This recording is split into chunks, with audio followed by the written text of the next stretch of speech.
made the decision, it's the most important decision I believe of your life, that I'm not going to suffer anymore. Life's too short to suffer, and I'm going to live in a beautiful state every day. And the way I do it is, I catch myself when I start to get that sense of stress, I let it go, and I see the idea go by. So your thoughts about this person messing up your business or not following through. If I was in a room with 10,000 people, I guarantee you 60, 70% of the business owners have the same thoughts at times, right? I ask people all the time, tell me your most stressful thought. Oh, I'm worried about my children, this may happen. How many people have had that thought? Everybody. I might not make it financially, blah, blah, blah. How many have had that? Everybody. My point is, it's not your thought. It's the mind, not your mind. When you think it's your mind, you identify with it, and you can't separate from yourself. Right. But when you realize, these thoughts have been around for millions of years, and I'm just thinking the same thought that so many people have thought before. Like, how many people have ever thought, I'm gonna kill this son of a bitch? Now, you didn't do it, because you didn't believe you're really gonna kill them. But you felt it, you said it, you were there, right? So we all have thoughts. It's only the stressful thoughts we believe that mess us up. So wow, you know, that's my boy Tony, and Wahid. I'm sure you're familiar with Tony Robbins, right? So he was just getting into the rant of how there really is a collective thought process. So there's this constant common thought that we all have, like the examples he was saying, but it's a collective thought, meaning that we can't really own it because somebody else had that thought before us. I know, that makes sense. You know, in a nonsensical way, it makes sense, you know. Just speaking in a nonsensical way, last night I was at a seminar with, guess who? Dr. Raymond Moody. He's 73 years old, and he wrote the book Life After Life, and this guy really mesmerized me, and he was like 20 people or so. You know, he gets shipped in from Alabama to inner space here in Atlanta, and he's doing a series of workshops, which I'm going to be going to. Nice. And I was just, you know, waiting for this gentleman to get up and just start kind of rambling on about here and there, because he didn't look like he was prepared. He was just saying, I really kind of new information I'm sharing with you guys today. And I just thought it was going to be kind of just a rambling amount of different ideas. And he started out just it's all impromptu, and it was just going through but it was such a logical process of basically making sense out of nonsense. And nonsense is the language of the afterlife. You can't make sense out of it, basically what his point was. But he learned how to decode. He believes he learned how to decode this nonsensical information that you experience when you in the afterlife. And he's learned how to decode it to try to make sense of it, and that's the workshop. That's interesting. It's kind of like it's ironic, you know, it's oxymoronic in a sense, you know, making sense out of nonsense. I mean, how do you do, and why? And it doesn't seem like it would make sense out of making nonsense. Nonsense is nonsense for a reason, right? That's right. So anyway, it was just interesting in the pragmatic effects of how it could affect our Alzheimer's patients, people who seem to be making nonsense, but are they in another realm? And making nonsensical information, but is it really sense? So it's very provocative and challenges the whole process of how we think. And I was just, you know, speaking of provocative, you know, Tony Robbins has challenged our collective consciousness from when he was a young kid, you know, ready to kill himself, and he decided to go on the self-help process. And look at him now; he's all over the world, and he's assisted and changed and pivoted people's lives to the point where you probably can't measure it. You know, I mean, it's unmeasurable. I know. Well, we have one person today, Linda Kedy, who is a international business results coach and trainer with his team out there. But she has transferred her life, and we're going to hear all about that today, as well as what she's been doing, and we'll get into that formally. I just wanted to mention a few things, but yeah, I was still kind of rocking, rolling over Raymond Moody. I mean, the guy is a genius. I mean, he's a brilliant genius. I'm the type of guy, like, I'll listen and I kind of disarm people to a certain degree, but I'm calculating. I'm looking for those cracks in the chain, the chinks in the chinks in the chain, you know, and the cracks in the wall, and I could not find one in his presentation. So now I have to go to the workshop and really look closer. When is that? This Saturday, they have this Saturday. You could go to his workshop. They're basically, I think he's going to come on our show too, by the way. And I already have the show laid out. The name of it is called Making Sense Out of Nonsense with Dr. Raymond Moody. I like that. I'm always thinking of names for shows. So yeah, I'm looking forward to that. And actually, I'm having the owners of the Inner Space coming on. Shelly and I think John. And guess what the topic's going to be on? What?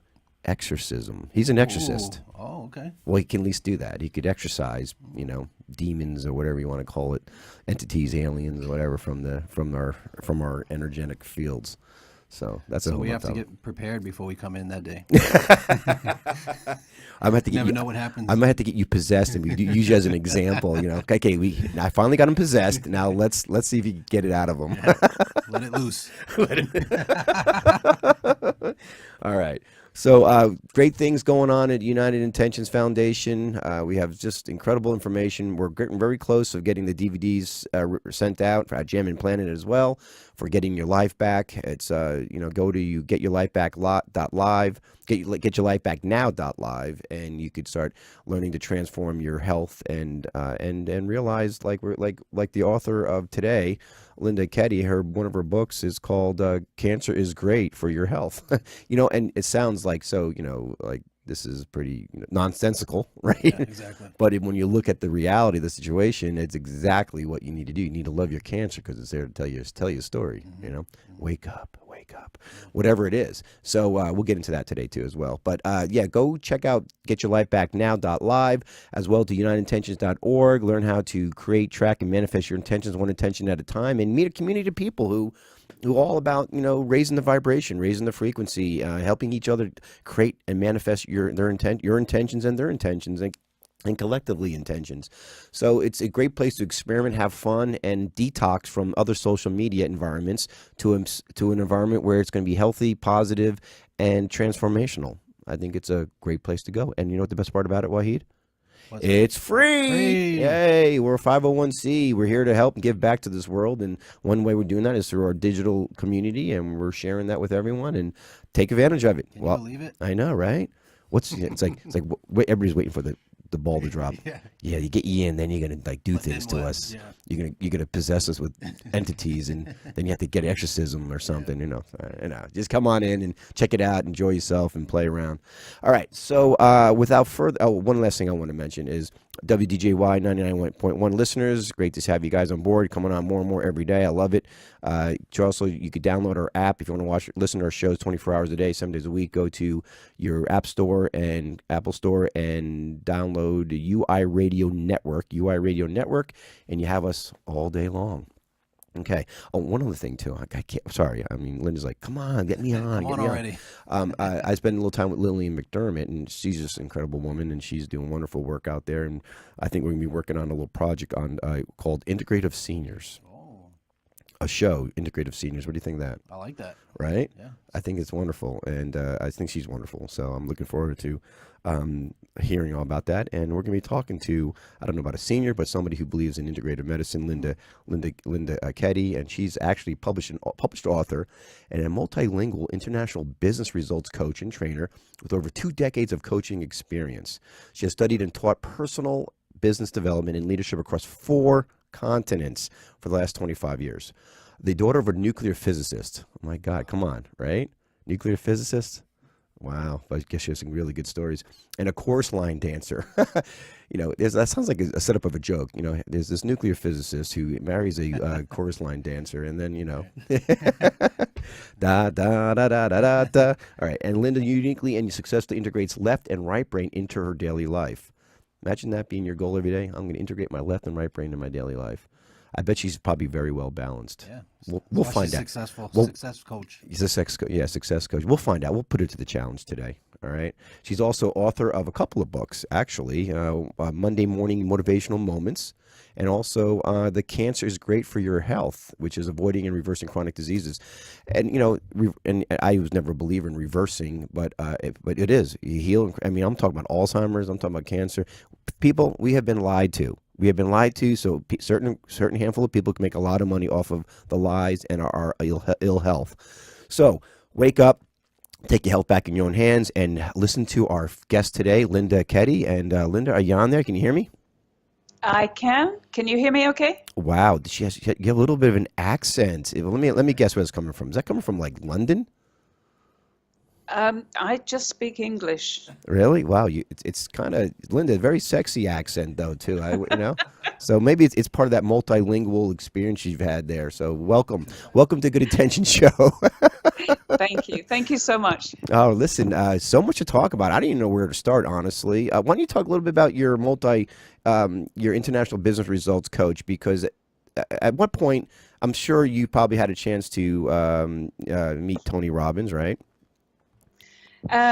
Yes, I've had a chance to meet Tony on 2 or 3 occasions over the last 25 years. Right. But much more important than that is I've attended so many of his events and been in the environment for a long time. And, he is just such a role model for so many different areas of life, be it business, be it communication skills, be it health. And, my life has just changed 180 degrees, completely in the other direction from where I was when I was first introduced to his work. Wow. Well, and you have to get in line, sister. I mean, how many people do you think he's transformed over the years, right? Well, I have to tell you, I think he's had 5 million people go through his live events. So you can imagine the people that have just been reading his books or listening to his audios. Sure. Probably double that at least. Right, yeah. right. Pretty Wow. impressive. Yeah, I'd say so. So, how do you take that message and transform people's lives? Because it's all about, sharing and caring, right? It really is, and I do that in a couple of different ways. I love to attend his events as a volunteer in different capacities, just to be there to support the participants, because everybody going to an event, if they are serious about transforming their lives, they're going to discover things that they're going to have to work through. So there's always a really large team of volunteer crew, leadership people, trainers, etc., to help at the events. And that for me is very gratifying. And then a few years ago, I was invited to join his team of international coaches because, everybody would love to be coached one-on-one by Tony Robbins. Yeah, of course. But you need to pay $1 million for one phone call a month. That doesn't seem honestly, right. That just doesn't seem right, man. All right, Tony, come on. $1 million for Right. come on. Oh my But God. here's the thing. There are way more people that would do that than he has time available. Wow. So instead of that, they get a coaching contract through his company, and I get to, along with the rest of the team, we get to coach his clients. Wow. That doesn't. And there are some amazing, amazing people that we get to coach. Oh, I can imagine. I mean, Wahid, wouldn't you think you made it when somebody wants to talk to you, it costs you $1 million? Come on, man. It's like, but literally, that's the sanity of what is going on. I mean, his information is so needed, so desired that people are willing to pay $1 million for a phone call, and he can't even. He could make it $10 million, and still people will still be wanting to pay it. So they need people such as yourself, Linda, just to be able to help people transform, because it's like a burning desire for the human mind, body, and soul to want to live a joyful life, isn't it? Is it unstoppable? It is for most people, but there's also an awful lot of people that get much more certainty by living in their place of victimhood and life's not fair and all the rest of it. Yeah, I know a few of them. And sadly enough, in this time, there's a larger percentage of people that are expecting to be taken care of than the percentage of people that realize it's time to take full responsibility. So we get to work with the ones who step into that, and the ripple effect of that will make change. But there's a lot of work to be done, as you know. Sure. So, Linda, do you see a kind of a step up from that? More people are waking up to let go of being a victim? Or the opposite? That's a really interesting question. I think it depends a lot on the culture. It depends, different parts of the world respond differently. There's so much going on in the US at the moment, especially with the recent news. But to watch these young kids step up and say, you know what, we're going to do something about it. It doesn't matter what everybody's saying. Nothing's being done. So we're seeing some leadership come up at that level. It's just so tragic that there has to be a tragedy before they step up. Yeah, it goes back to the old way of, you're going to learn through pain or you're going to learn through love. And it seems like sometimes pain seems to be a little bit more motivational for people. But hopefully the trend will change with people like you out there making a difference. I'm sure it will. So you're doing this, and you're able to, set your own agenda. You create your own schedule. You're your own woman, your own boss, right? And for the most part, I mean, you're sharing this incredible transformational information with your clients. Where have you always been that way? I mean, tell me a little bit of your history of how you came from, because I know you had cancer and you had an unsuccessful marriage and things like that. So tell us a little about your background and kind of led you to wanting to transform your life. Okay. What I would like to just add as a caveat here is this is not about transformational information. Okay. The information's out there. Right. It's about actually getting people to do what they have to do to create that transformation. Got you. And that's, as you know, if you've watched Tony's film, I'm Not Your Guru, I mean, you've probably watched him in action, and just the ability that he has to create transformation in somebody in a matter of, minutes, hours, whatever. We have 30 minutes on a coaching call to create transformation with our clients. It's pretty cool. So, but going back to the question you asked, gosh, I wouldn't even know where to start. I had a very, very disciplined childhood. My parents were refugees. They were Jewish refugees, and they left Vienna to come to England. And one of the things about the Jewish culture that you're probably familiar with is that they're all about education. Absolutely, yeah. My father was incredibly disciplined when it came to us getting educated. I wanted to study languages and art, and he basically said, if you want to learn a language, go to the country. You want to get good at art? Practice. It's going to be science, the basics of physics, mathematics, and things that you need to understand, the foundation. So I unhappily did all of that and got a degree in engineering, only to discover at that time in England that they weren't hiring female engineers. Oh. So that was wow. So that was like that. You hit a ceiling wall like pretty quick. I find that so often. You'll find like even Raymond Moody last night. I met Raymond. Dr. Raymond Moody. I don't know if you know him or not. Not familiar. No. Well, he was raised here, basically in Georgia, but he said he was raised in an environment where a lot of his very open-minded, wasn't a religious environment, but very open-minded, very philosophical, very highly intelligent people. And he even said most of his friends, because down in the Bible Belt in the South here, if you didn't believe a certain way, you were kind of somewhat excommunicated. So he found himself with a limited amount of group of friends, and he said the majority of his friends were Jewish because they're very open-minded and very, well, like you said, well-educated. And so he kind of learned in that environment. But it's amazing how when you have, like you said, a disciplined father who believes, you need to have this, and here you are, this advanced female at your age. You got an engineering degree, and now you're ready to go out into the world. You don't know the word no, and all you know is yes. And bam, you hit this ceiling. That, wow, that must have been a wake up call for you in a kind of a reality in the present time there, huh? It was. Didn't upset me too much because I really couldn't stand the courses that I took. But the blessing in my father disguise, passed away at the end of the second year, and as you know, I don't know if you know, but in English, you get your bachelor's degree in 3 years, not 4. So he passed away at the end of the second year, and I thought, well, I've done 2 years, I might as well finish it and make him happy. But I was really quite happy to step away from that afterwards. In fact, recently I came across the project that I'd written to get my, it's like a thesis. And I didn't understand a word of it, single word. And yet it's something that I completed back then.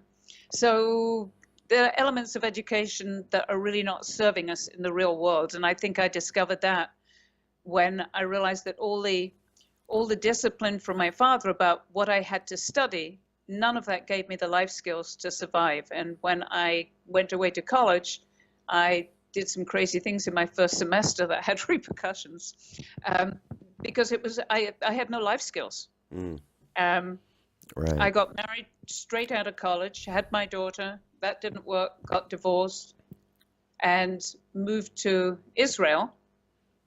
Spent 10 years in Israel, where I remarried, got recruited by a company in Florida, which brought us to the States. And at that time, my husband at the time was an artist and couldn't get a work permit. So I was the financial provider. Wow. And it was extremely stressful, and ended up in a second divorce. So I was, a single mom twice over. Right. And one of those unfortunate women that actually had to pay alimony as well as child support. So from a financial perspective, I messed up many, many times. And maybe you're born the wrong gender. I don't know. But wow, you sure was treated like a man in many ways, weren't you? So is that where you met Mickey Bell in Israel? No, I met Mickey actually when I moved to Atlanta. It Okay. was the month after I had my cancer surgery, and we were both doing a course on living foods Okay. at I think it was the Ann Wigmore Institute. But it was, first of all, I could never be happier that I met this amazing woman, and she and I have been such close friends now for the last 17 years. I have so much respect for her. Yeah, I don't think I met anybody more classier than her in a long time. So, and you yourself. I mean, I had the opportunity to meet you in person. I just think the world of you, both of you, and I just your friendship is definitely transformational in itself. So, wow. So you have had this. Basically, you really never had an opportunity, or you were taught not to be a victim. You just, you fall down the ground, you pick up your bootstraps, and you drive on. Huh? Has that been the attitude? No. I was a victim for a long time. I love it. All right, I tried, but no, good. Let's go there. Oh my God! Tell them about your victimhood. By a lot of people's standards, I guess yes, I did pick myself up again every time. But I really lived in that victim mentality for a long time. I lived in the whole "it's not fair." It's not fair that I couldn't study what I want. It's not fair that my first husband became a drug addict. It's not fair that I had to work such long hours. It's not fair that after divorces I had to give away all my money and pay alimony. So much of it wasn't fair, and I lived there for a long time. So much so, actually, that I alienated my 3 siblings, Wow. and that was also very painful for me. And for the last, let's have a look, probably for the last 35 years, I determined to heal that, and I would visit each of my siblings once a year in different countries. They would never come and visit me. Right. But I would go visit them every time, determined just to heal this family unit. And that, I couldn't have done any of this without Tony Robbins' work. I mean, really, the work that I did with Tony, what I learned about myself, the ability to transform, the ability to take full responsibility, that I credit almost 100% to the work that I've done with Tony. So incredibly grateful for that. Wow. And to move from that horrendous situation of everything being not fair to having the most amazing life living on the beaches of Spain and coaching Tony's clients. And I just got back from 10 days in Bali. So traveling around the world and just meeting amazing people. I could not have done any of this without the work that I've done with Robbins. And to have the privilege of coaching his clients is huge. It is humongous, and sounds like your siblings like, well, maybe she's not so bad, So it sounds like your victimhood pushed them away. Is that what you're trying to say? It was partially that, and partially. We all have different standards and different beliefs, and when we start judging other people and expecting them to think the way we think and believe what we believe, that's when expectations don't get met. And so rather than try and resolve this, the majority of people will pull apart. And again, if you look at what happens in the school system as well and through social media, the bullying of individuals, the separating of people instead of the unifying of people. Ugh. And what we have to do is we have to bring people together. Yeah, we have. It's so interesting. It's just like watching the media. It's all so. If you ever sit back and just analyze it as a kind of an objective perspective or observer, it's so negative. I mean, everything's so negative. You'd really think the world's on fire, right? Or you go to the movie theater and you watch the the latest disaster movie. You think the world is on fire, but the bottom line is, the truth is, and I'm sure you'll agree too, Linda, is there are a hell of a lot, millions of more positive things going on in this world than there are the negative things. But if we're forced to focus on these few things that we can perceive as negative, right? Then we're gonna create that in our daily life, But I see it over and over again. It sounds like that's kind of the focus too that you've been taught and you teach as well. But let me ask you another question though, Linda. Would you equate that, because you eventually got cancer? Would you equate your victim mentality of how you tracked that in your life, or is there any connection at all to that? Absolutely, there is. Okay. Absolutely. We'll There's take several different factors. There's our DNA. My father died of heart disease. My mother died of colon cancer. So it's in our DNA. We've all got cancer cells in our system. It's what we do with it, whether we help grow them or whether we basically ignore or reverse them, that's so important. And I didn't, there's a lot of things I didn't know before I was diagnosed, but absolutely stress contributes to it. Victimhood contributes to it. Bad nutrition contributes to it. And in my personal opinion, if you really want to expand cancer in your body, go have a biopsy or a mammogram. Radiation, yeah. Yeah, it is, barbaric now that once we kind of are being allowed to understand and attract information, especially on an integrative level, medical level, that you realize, wow, this old cut, prescribe, and burn, the chemotherapy, it is really on a level, or perceived level, barbaric, how we handle these things. I just learned this not too long ago. I think from Fran Drescher was talking about how the appendix that we just, randomly just take out because, we don't know much about it, it could actually be the brain of our lymphatic system.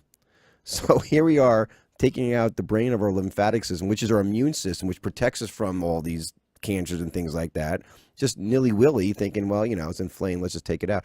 It's just like a whole nother way of perceiving life when you go this direction. And it sounds like your cancer, Linda, I guess brought you down that road? Yeah, absolutely it did. And, the other thing that's the biggest feeder of cancer is what we put in all of our Western foods, which is sugar. Oh, yeah. Sugar is the biggest feeder of cancer, which is horrendous. And, again, something that I think so few people understand is, when you've got cancer cells in your body, the body automatically wants to protect them. So, it'll encapsulate them, and that's called a lump. So what's the first thing we do when we find we've got a lump? We biopsy it and pop that capsule and allow everything to flow freely through the body. But you're absolutely right. Nobody knows much about the appendix. I had mine taken out when I was 16. That was actually a really funny story. Yeah, let's hear it. I'd skipped off school for the day to go up to London because my favorite band was in a recording studio. You wild thing, you, Linda. Go ahead. Terrible. Anyway, I came home, I was late, and, I knew my father was going to be upset, really upset. So I kept saying, I've got a pain. So he made me get on the bicycle with him and ride to the doctor's where I had appendicitis. So it's payback. Yeah. That's quick karma. Yeah, that's right. Well, I find people who have quick karma, they usually end up being really movers and shakers in the world because they're never really allowed to go down that road for too long. That takes you out of the game. So so here it is. You're diagnosed with cancer. What was your first response? You like typical response? Oh my God, I'm going to die. Was that your immediate moment? My first response, let me think. My first response was my thought to the doctor, how dare you call me now? Because what happened was he actually made the phone call on a Friday afternoon and said, we got your results, the results were positive. So I said, oh, good. He said, no, positive for cancer. And I said, and my first thought was, what do I do now? He said, well, it's a long weekend. You can't do anything. We'll talk on Tuesday. And my initial thought was, what the F? Exactly. You don't ask, are you by yourself? Are you sitting down? Is this a good time to talk? Come into the office. No, just a random phone call on a long weekend. Wow. And that was really scary because I was living by myself. I had nobody to talk to. I had no idea what to do. But they put the fear of hell into me. You know, you don't have surgery right away, you'll die. Right. I'm like, you know what? It's not an option. I've got 2 kids and they don't have anybody else in their lives. And from day one, my thought was, it's not an option. Dying is not an option. I don't know what's going to happen. I don't know how we're going to manage this, but death is not an option. Wow. You know, that, talk about being put to the test there when you're alone and you have, I mean, when you're a parent, a mother or father, I don't care what, you know, you're out of that selfish mode where it's all about you. You're constantly thinking about other people and you have no choice because that's just part of being a parent. So it's even more of an impact when you find out that potentially your mortality is being challenged now at this point in your life. So, and then you have this cold-hearted, uncompassionate, probably busy as hell doctor. You know, it's like you're probably the 10th person in line. She told they had cancer, right? And it just spits that out, and you're there in your place all by yourself, and you're like, oh my God, what am I going to do? I mean, and did you stay in that moment of depression or of not knowing really what this impact is for a long period of time, or did you just kind of naturally you adjust yourself to get into a solution? That again is a really good question because I don't have clear recall on that. Wow, you blacked it out. Yeah, I don't blame you. Yeah, and sometimes, you know, sometimes that's the only thing to do to get through something. But I did start making inquiries about different options because I went back to the oncologist, and the first thing the oncologist told me, he said, okay, so we found cancer in your left breast, so we suggest, and I said, hold on a second, it's in my right breast. And he said, don't argue with me, I'm the doctor. He really said that? He said those words? He said that. Yeah. So you're going to listen to me, your lying eyes. Come on. Yeah. Needless to say, I left his office and looked for another oncologist. God, thank God. Yeah, but the other oncologist told me, you know, he explained what he explained, and I decided it was because I didn't have a family or I didn't have a real support system. I would have wanted to do something naturally, but I knew I couldn't take the time to do that because I had to work, and also, you know, you need a support system around if you're going to go through this naturally. So I made the decision to have surgery, right. And reconstructive surgery. Linda, hold that thought for a second, because when we get back from break, I want to talk about what you did for the solution, how you got yourself out of that. Not only the physical actions you took, but also really the mindset that you kind of grew into. But in the meantime, Linda, I don't know if you have your headset on, but if you do, it's maybe rubbing it on your shirt. Just make sure it's off the shirt so there's not making that kind of popping sounds, if you don't mind looking at that, if that's the case. But otherwise, we'll be right back with Linda Kedy. She is the author of Cancer is Great for Your Health. You can reach her at, I think, TonyRobbins.com/team Linda Kedy, Linda Kedy. She's on there. All right, we'll be right back. We'll see you in a minute. All right, we are back with Linda Kedy, and we are talking about survival, transformation, and sharing. Basically, is a story of that, and a beautiful life you've lived and living, Linda. So, and I'll tell you what I always say to my kids here, you know, show me your friends and I'll show you your future. So you must have a very bright future, Linda. But so we were there. We were talking about you diagnosed a cancer, breast cancer, and you made a decision finally to have some reconstructive surgery. Take it from there. Yeah, you had asked me what the first thing I did was when I got that diagnosis, and I remember now that there was an event, Tony Robbins event called Date with Destiny, and that was in Palm Springs, California. I wasn't planning to volunteer at that event, but I realized that I needed a support system, and so much of my support system comes from the people in that environment. So I jumped on a plane and went to Palm Springs and worked with some of the event trainers there, or one specific event trainer there. And she helped me through the process. You know, the same way that I help my coaching clients today, it's not easy when you're the subject. And so having somebody else help me through the process was really, really valuable. And I made my decision at that time that I was going to have the full surgery, the bilateral radical mastectomy. Even though the doctor said that wasn't necessary, I wasn't interested in having one on, one off, if you know what I mean. Yeah. So I thought I might as well, do the whole thing, and because that would be the fastest way to get it out of my body. And with my friend's help, I also realized that the first thing I need to do is to build my immune system. So as soon as I came back, I did a cleanse program. I worked hard on building my immune system. I discussed with people I know, again, within the Robbins environment, does anybody know a really good oncologist that I could at least consult with? And I was put in touch with Dr. Jeremy Geffen. I think he was down in Florida at the time. And he told me the best reconstructive surgeon was actually in Atlanta. So I made an appointment to go see him, Dr. Philip Beagle, an absolute blessing in my life.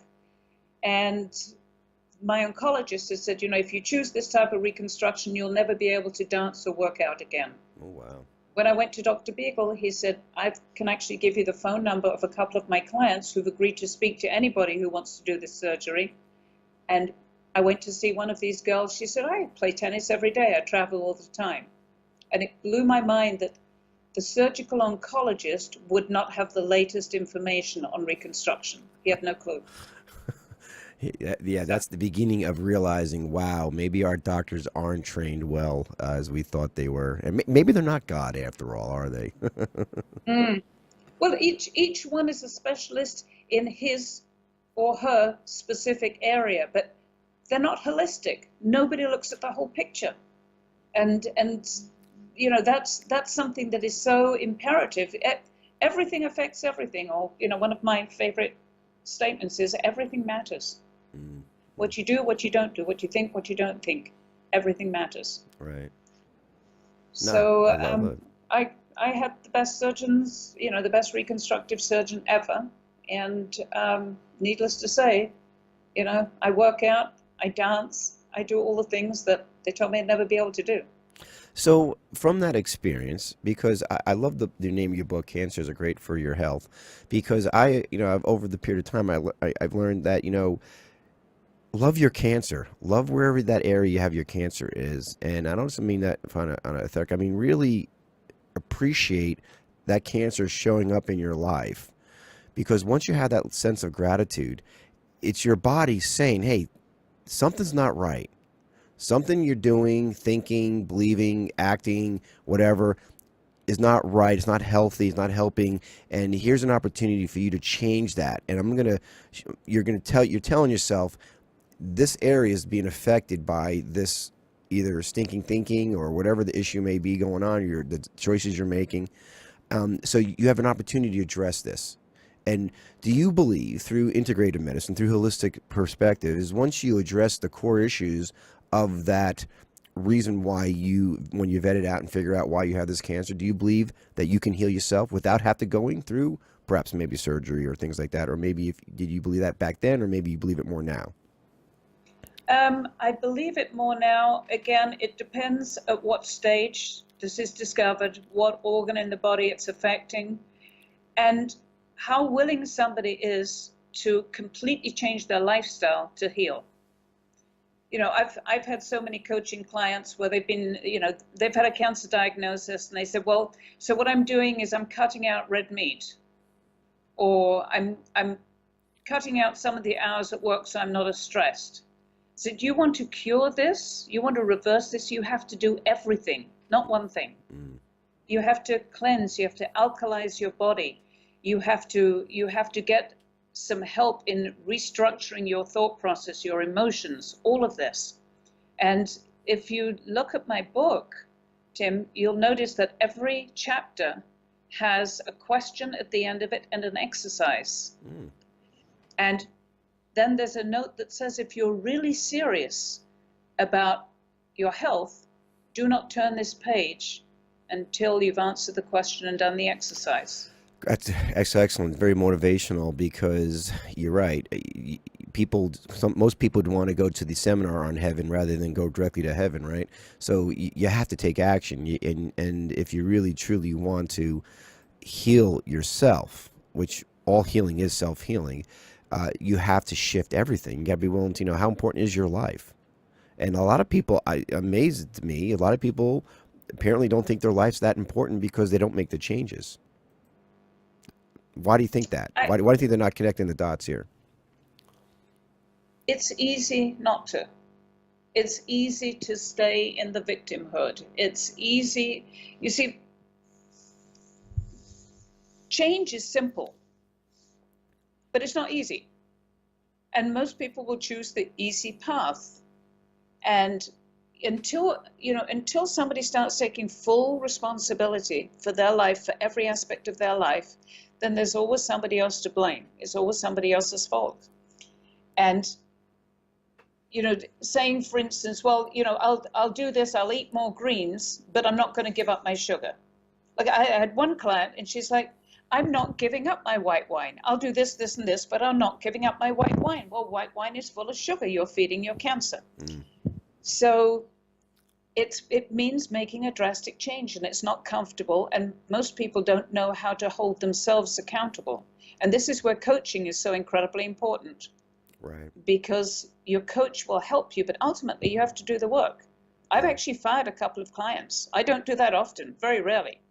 But I fired clients because I want to spend my time working with people that really, truly are committed to the change, and not to, well, I tried this and this isn't working and I didn't do my assignments.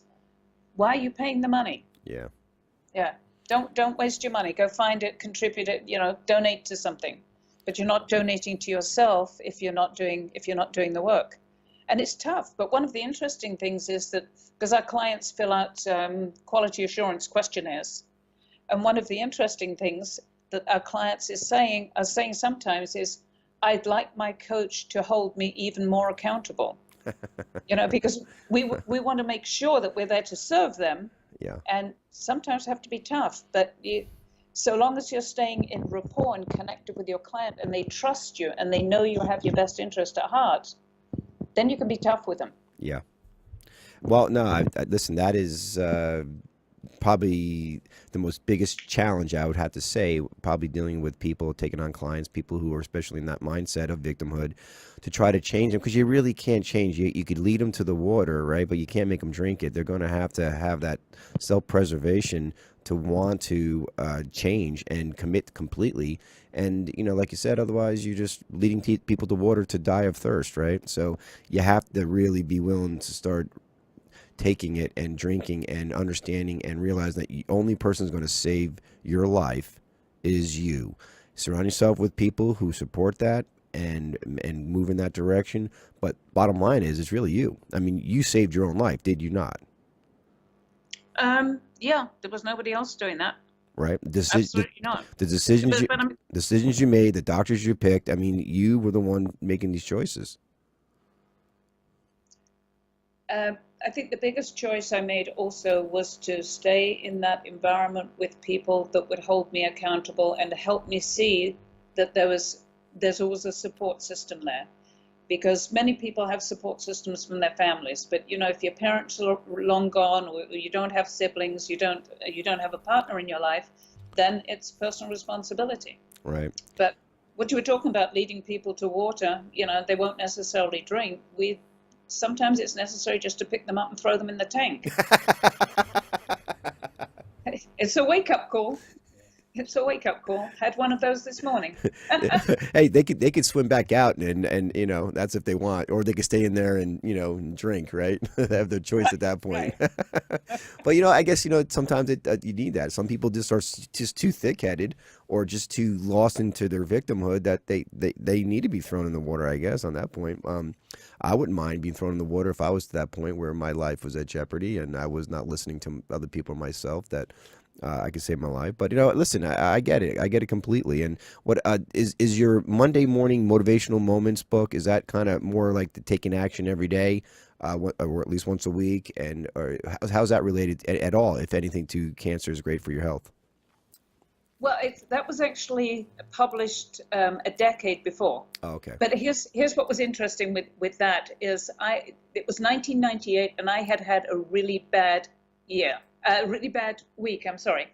I was the top female in a domestic company, and I went to a seminar and found out that the company didn't exist anymore. It'd been bought out. And suddenly everything I'd built for the last 10 years wasn't there. So I wrote, one Sunday evening, the victim came out, but I remembered what Tony said. What did you learn? So it was like, this is what happened, and this is what I learned. And the following week was even shittier, if you'll excuse the expression, but it was even worse. And I wrote something, and this is what I learned. And I did this sort of like for 3 or 4 weeks. And then one week I didn't write, and I got emails from strangers saying, where's our Monday morning motivation? I'm like, what? And so people had been, this was before social media. This was like 1998. Right. So people had been passing on the message. And then because creative writing was my worst subject at school, I decided I wanted to stretch myself. And every Sunday I would sit down and write a lesson. And 5 years later, I got emails saying, when are we getting the book? And my response was, what book? There is no book. I don't know how to do a book. I wouldn't know where to start. I couldn't afford to do a book. I haven't got time. Leave me alone. You've been reading this free for 5 years. And then there was a book. and there it is. Wow. Yeah, because I basically saved the writings. I pulled out anything that was, that was time sensitive, and I got the top 52 stories. And again, they're published in a book where you've got the lesson on one side, and on the other side of the page is what did I learn? So basically, it's read a lesson every day for a week and journal what you learn from it. Sure. No, listen, you can pick these books up at Amazon. Monday Morning Motivational Moments. Also, Cancer is Great for Your Health, which was the number one bestseller on Amazon.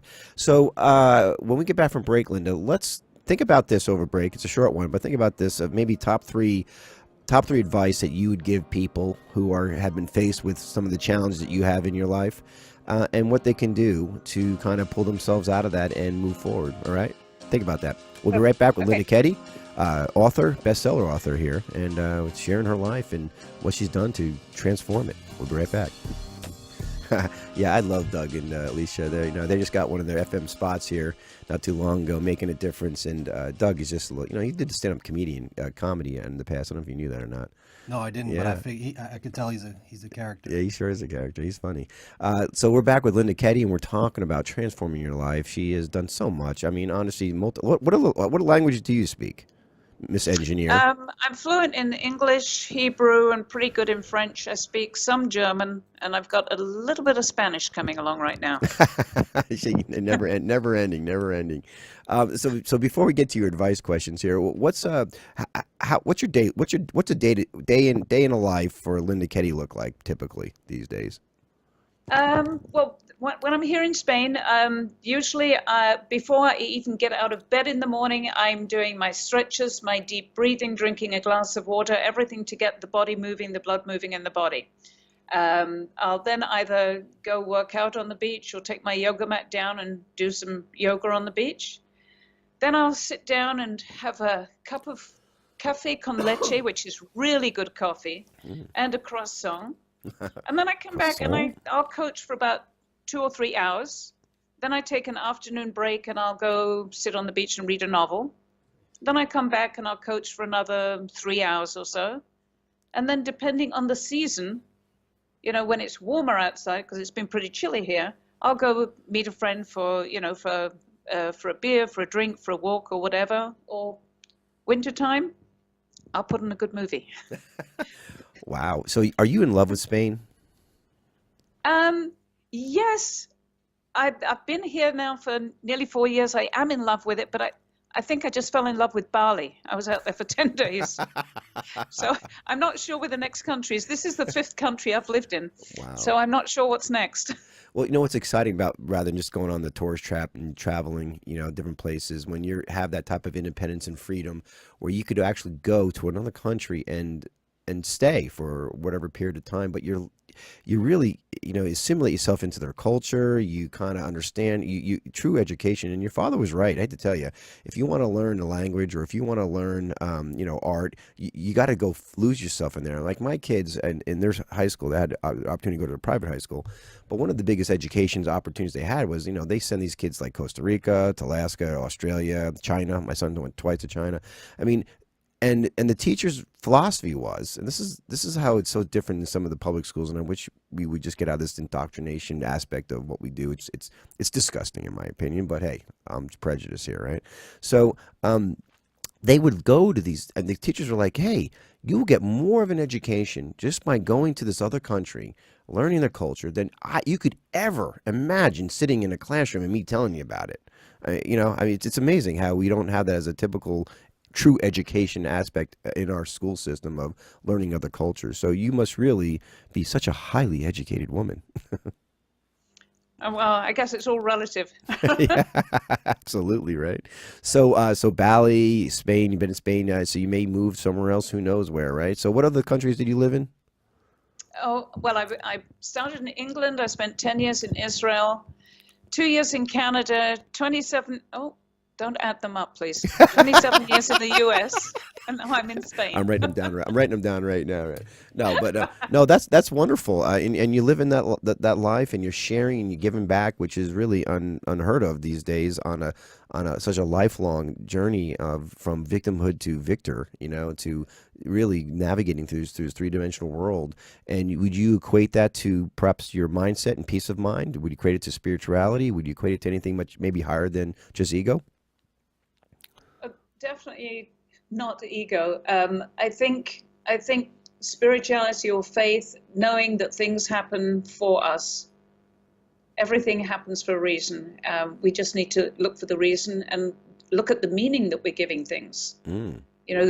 People assume so much when somebody has a conversation with somebody or somebody does some sort of action, and then the assumption is. And you know what they say about the word assume, it makes an ass of you and me. Absolutely. Yeah. So, a couple of the most important things is nothing has any meaning except for the meaning we give it. And we can choose that meaning. Are we choosing for it to serve us, or are we choosing for us to feel the victim again? Yeah, it's that whole that's a very negative experience. It's your perception of it being a negative experience, because to you it could be a negative experience through how you interpret that, but to somebody else it could be a blessing, and it could be the best thing ever happened to them. Like, for example, cancer. I'm sure initially you looked at cancer as a very negative experience, life event, right? And then I'm sure over time you probably look back on it, and are you not thank God that you had cancer and the decisions you made from that point on? Or would you say that's maybe true? Yeah, it's been an absolutely amazing journey. And when people say to me, oh, you fought cancer, you battled, I said, I didn't do any of that. I had a journey. The battling and the fighting is not going to help anybody's immune system. It's not going to help anybody, move through to health. So for me, it was a journey. Wow, and that's probably the healthiest way to look at it. So, what other advice would you give some of the folks out there who perhaps on maybe not to the point where they're ready to let go of their victimhood and they're holding on, and but they really don't want to hold on, maybe even on an unconscious level? Well, there's a great lesson that I learned, and that's if we're going to blame, we have to blame effectively, and I'll explain that. When I was For many years, until I really understood this, I blamed my father for an unhappy childhood. I blamed him for not having the life skills necessary, so that I made so many mistakes. Now, in retrospect, when I look at what came out of that difficult childhood, I blame my father for my work ethic. I blame him for my discipline. I blame him for my standards. I blame him for my love of languages. I blame him for my love of travel. So if you're going to blame somebody for what's wrong, be sure and blame them for what's right as well, what came out of it. And that takes some stepping back and looking at this. But that probably is one of the most powerful things I ever learned to do, was what we call blame effectively. Wow, that's brilliant, and it's a great play on words there too. I just think it's wonderful. Well, we have like a couple of minutes left, I think, and maybe a minute left. Tell me what's next for you, Linda. What are you going to do? You going to run for president? What are you going to do? Oh, good Lord, no. I know nothing about politics. I wish to know nothing about politics, Politics. What is poly is many and ticks are, blood-sucking little insects. Yeah, so no, I stay away from that. What is exciting, though, is that we are now taking the work that I've been doing with individual clients, we're taking this into companies. And we're actually teaching Tony's work now in corporations through webinars and live on-site programs. So that's a huge opportunity for our little coaching team here, which is fantastic. But if there's one thing I can recommend to people, is if you really want to make a change, get a coach. I've been in this environment for 25 years. I still have a coach. All of our coaches have coaches. Tony Robbins has coaches. Right. Wow.